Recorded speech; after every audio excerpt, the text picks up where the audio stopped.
All right, let's just jump right in. We're about to take a story you probably think you know inside and out, Cain and Abel, and flip it completely upside down. And just so we're clear, this isn't a history lesson. Think of it more like an autopsy of an idea. So, here's the big question to kick things off. What if the oldest stories we have aren't really about history at all, but are actually a map of your mind?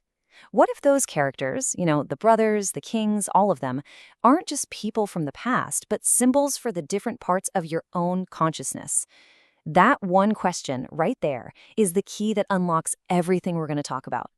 So you've got two totally different ways to look at this. On one hand, you have the literal reading, the one we all learned. It's the first murder, right? A tragic event between two brothers. But the other way, the symbolic hypothesis we're digging into, suggests something way deeper is going on.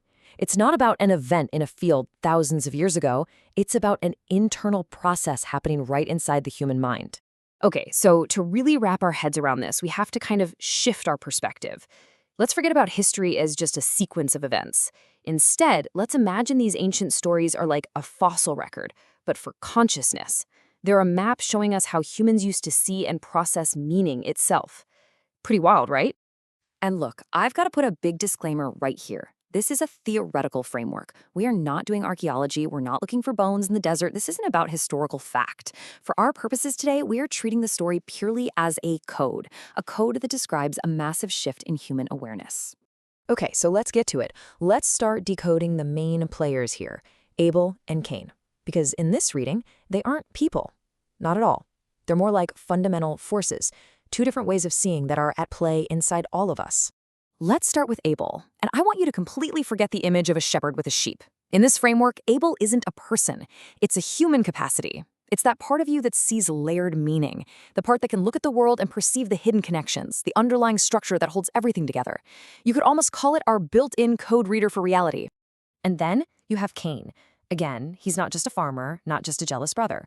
Cain represents something huge, the driving force of civilization itself. He's that push for systems, for order, for control. He's the part of us that demands literalism. The part that needs a brick to just be a brick so we can get on with building the wall. And this is where you really see the difference. The Cain way of seeing the world is all about instrumental control. It's clicking the buttons on a website without knowing the code. It's looking at a forest and just seeing lumber.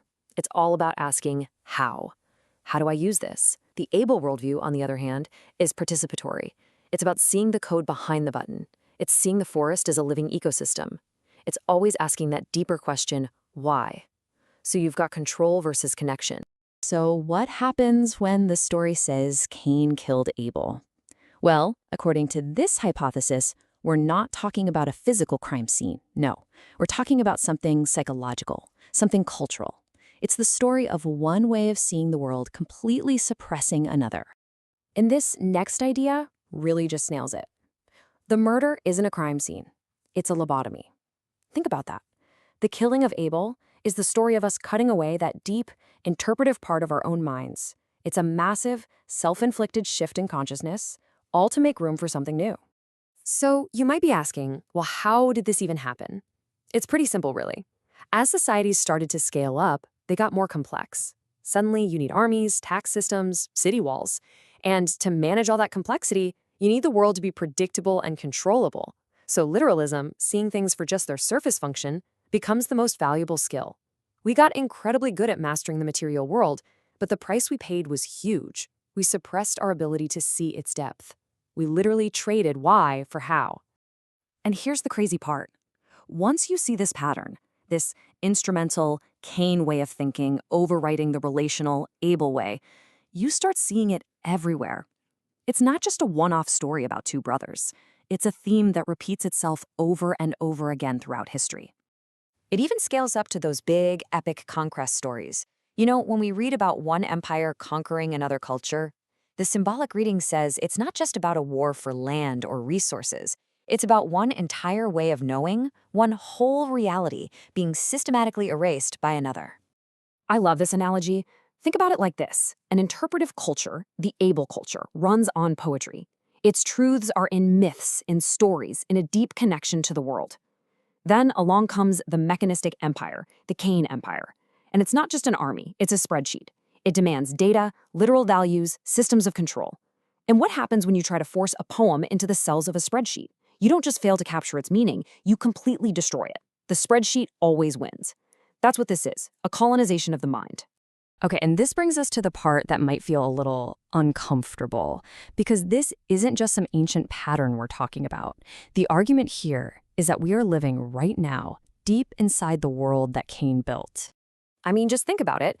We are obsessed with this analytical, mechanistic way of life. We quantify everything. We track our steps, counting our days in data points.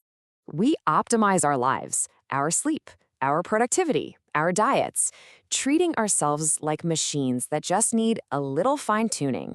We even talk about our relationships as networks to be managed for efficiency. We've completely absorbed Cain's worldview. And the result? The great paradox of our time. We are absolutely drowning in data, but we are starving for meaning. Now, that Abel capacity, that search for deep meaning, it's not totally gone, of course. It's still here. It survives on the fringes of our culture, in art, in poetry, in certain spiritual practices. But let's be honest, in our hyper-rational spreadsheet world, how are those things treated? They're often dismissed, right? They're seen as a bug in the system, an inefficiency to be corrected, or, at best, a nice little hobby. So, is that it? Are we just on a one-way track to a meaningless world? Well, maybe not. The hypothesis itself actually hints that there might be a cycle to all of this. The idea goes that eventually, these rigid Cain-like systems become brittle. They become so focused on control that they can't adapt, and eventually, they crack under their own weight. And it's through those cracks that meaning, that Abel capacity, can start to seep back in and grow. So a kind of renaissance of meaning isn't just possible, it might be inevitable. But, and this is the huge but for us, right here, right now. What if this time is different? Because we're doing something that's never been done before. We are actively, consciously building systems to do our meaning-making for us. We're outsourcing our agency capacity to AI and algorithms that suggest what we should watch, what we should read, even what we should believe. So that's the final question I want to leave you with. If we hand over the job of finding meaning to our machines, do we risk losing the ability to do it ourselves forever? By outsourcing this fundamental human capacity, are we in danger of breaking that natural cycle for good? Have we finally built a permanent Caldane?